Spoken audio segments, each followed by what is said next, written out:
జీవితంలో ఎన్ని కోల్పోయి నిలబడినా, ఎన్ని సమస్యలతో నిండిపోయినా, ఎన్ని కష్టాలతో దుఃఖాలతో మనం మునిగిపోయినా నీకున్న ఒక భక్తి స్మరణ ఉంటుంది చూసావా, అది మాత్రం వదిలేయద్దు.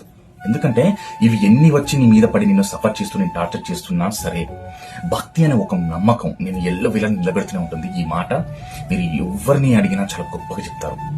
ఎందుకంటే ప్రతి మనిషి భక్తి కాపాడుతుంది, భక్తి నిలబెడుతుంది, భక్తి రక్షిస్తుంది.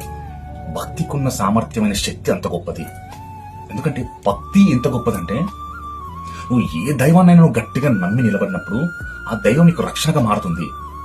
నేను శివుని నమ్ముకున్నాను, శివుని గట్టిగా నమ్ముకున్నాను, ఎన్ని సమస్యలైనా నిన్ను ఎదుర్కొంటాను అనే సంకల్ప బలం నీ మనసులో గట్టిగా నింపుకున్నప్పుడు శివుడు నీకు ఎల్లవేళ నిలబడతాడు. ఎదురు ఎలాంటి సమస్య లేదు, వస్తాడు, కాపాడతాడు. నీకు తెలియకుండానే నీ చుట్టూ ఉన్న సమస్యలన్నీ తీరిపోతాయి, నో డౌట్ ఇందులో. అది ఎందుకంటే నువ్వు పెంచుకున్న భక్తి, నువ్వు పెంచుకున్న నమ్మకం, నువ్వు పెంచుకున్న స్మరణ మీద ఉన్న శక్తి, ఇవన్నీ నిన్ను నిలబెట్టడానికి సాధ్యపడుతూనే ఉంటాయి.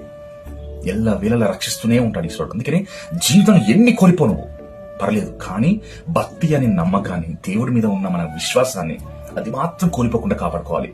అది ఎప్పుడు కోల్పోదు. కోపంలో మనకు ఏంటి లైఫ్ అని అనిపిస్తుంది, దేవుడు ఏంటి నాకు ఎన్ని కష్టాలు పెడుతున్నాడు అనిపిస్తుంది. అయినా పర్లేదు, నీ యొక్క భక్తి నమ్మకాన్ని మాత్రం కోల్పోవద్దు. ఎందుకంటే నేను లాస్ట్ ఫైనల్ వరకు నిలబెట్టేది అది మాత్రమే, కేవలం భక్తి మాత్రమే. చాలా గుర్తుపెట్టుకోండి మీరు అందరూ. హర హర మహాదేవ్, శంభో శంకర, శివకేశవాయ నమః.